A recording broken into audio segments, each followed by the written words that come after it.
Pencegahan sambaran petir. Petir merupakan fenomena alam yang berbahaya berupa pelepasan muatan listrik sehingga menjadi arus dari dalam awan ke bumi karena adanya perbedaan potensial di antara keduanya. Di mana biasanya petir menyambar? Petir cenderung memilih tempat terbuka, objek yang tinggi, dan tonjolan di permukaan bumi.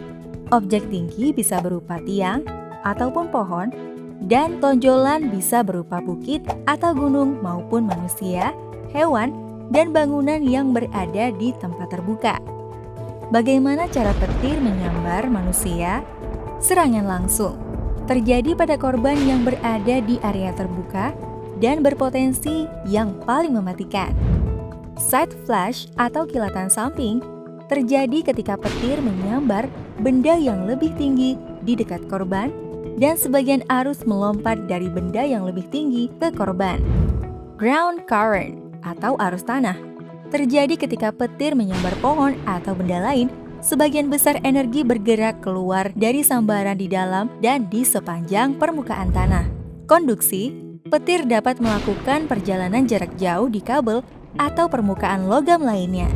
Streamers atau cabang, biasanya hanya satu streamer atau cabang yang melakukan kontak dengan orang saat mendekati tanah dan menyediakan jalur untuk pukulan balik yang cerah.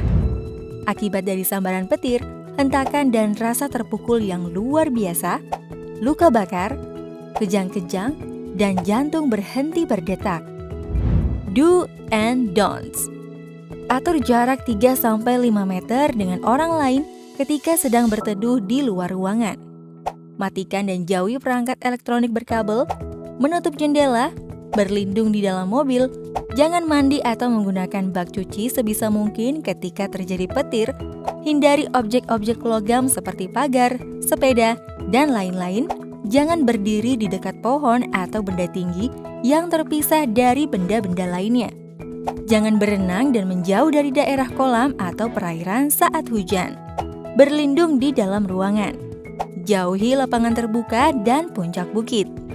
Hal-hal yang perlu diperhatikan, kamu bisa mendengar suara petir jika berada di dekat titik sambaran. Jika bulu kuduk berdiri atau merasa geli saat hujan badai terjadi, segera masuk ke dalam ruangan. Ponsel aman digunakan saat hujan badai, tetapi telepon rumah tidak. Korban sambaran listrik tidak menyimpan arus atau sengatan listrik dan aman untuk dibantu. Petir dapat menyambar suatu daerah sebanyak 2 kali. Sekian dan terima kasih.